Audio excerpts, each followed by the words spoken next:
Ciao ragazzi, com'è? Vi piace questo? Dice, ma dove si trova? Wow, nel giardino dell'Eden o nel Getsemani? Più nel Getsemani, è più rischioso. Comunque, no, questo è un bellissimo albero, salice piangente, un tipo di salice penso, perché è piangente, no? Sono alberi, non dico secolari, ma cinquantennali. Praticamente ora vi faccio vedere, giro la telecamera, è proprio di fronte a me, ecco questo, no? Allora, qui è stato mozzato, io mi ricordo un amico mio che mi chiedeva informazioni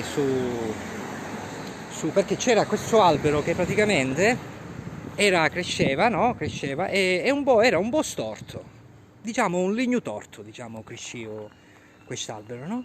E questo amico mio che io saluto, no? Quando mi fa notare questo albero, che praticamente era pericoloso, lui diceva che era pericoloso perché le persone passavano e una bicicletta, ecco, perché le persone passavano con le macchine e se c'era uno che aveva il SUV, come era storto, poteva toccare e si rompeva il SUV. Poi dice che stava dando fastidio al cemento, l'albero stava dando. Allora io così istintivamente ci ho detto, no, hai ragione, qua bisogna stringere la strada. E lui è impazzito un po', però io stavo scherzando. E niente, ora io qua vi volevo dirvi che praticamente volevo documentare questi alberi e guardate, faccio vedere da vicino, sono vecchissimi, bellissimi, meravigliosi, però cosa volete? Poi ci vanno gli uccellini, scagazzano, poi alle 4 di mattina iniziano a cantare gli uccellini, le foglie cadono, sporcano le macchine e i residenti magari i residenti vicini, non tutti ovviamente, non tutti, si possono lamentarsi perché questi alberi danno fastidio, fanno le foglie, poi bisogna pulire, gli uccellini scagazzano, fanno rumore. Ecco ragazzi, io volevo, guardate, questo è meraviglioso questo albero, guardate, da vicino. Volevo documentare per farveli ricordare come documento storico e qua vede uno stralcio siamo a Caposoprano, sotto la SIP, ex SIP. Guardate questi alberi che hanno le spine meravigliose come le rose.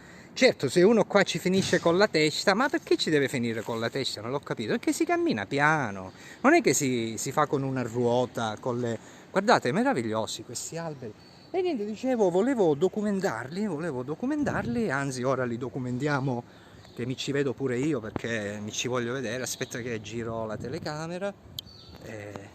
Allora, questi meravigliosi alberi, niente, li sto documentando perché quando prima li taglieranno perché danno fastidio alla strada, al cemento e questi cazzo di uccellini che alle 5 di mattina si mettono a cinguettare senza motivo, cioè non si capisce perché e poi la gente si disturba, capito? Allora io volevo dare un consiglio al sindaco di comunicazione. Allora sindaco, se tu ti obietterai a tagliare questi alberi, perderai 20 voti, però ne acquisterai 100.000. Capito? Perché tu, quello che io voglio vedere alla notizia, al telegiornale, non è che sono stati tagliati alberi secolari che davano pericolosissimi per i residenti, per le macchine di qua e di là. Io invece voglio vedere la notizia che sindaco si oppone al taglio degli alberi, i residenti in rivolta perché sono pericolosissimi per la salute pubblica, ma nonostante ciò il sindaco obietta e non va a tagliare gli alberi. Ecco, questo io voglio vedere, sindaco, capito? Questa è la comunicazione per vincere. Perché i giovani, cioè alla neanche proprio, cioè proprio non è, come si dice, no, cioè lo sappiamo ormai come sono siete tutti politici, perché i politici ci sei purtroppo di mezzo pure tu, ma i giovani invece non ci passa manco paninghia, cioè proprio non ci interessa proprio. Allora tu, se vuoi prendere i giovani, le nuove generazioni, devi fare queste cose. L'albero l'albero dà fastidio alla strada, è pericoloso per la strada, stringiamo la strada.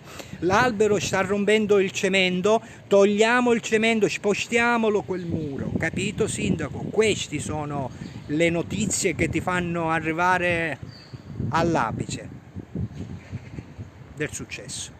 Ciao a voi la linea studio, a tutti i cittadini.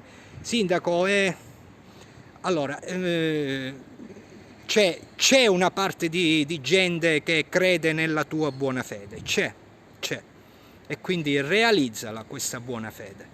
Ciao sindaco, anche a Terenziano, ciao Terenziano.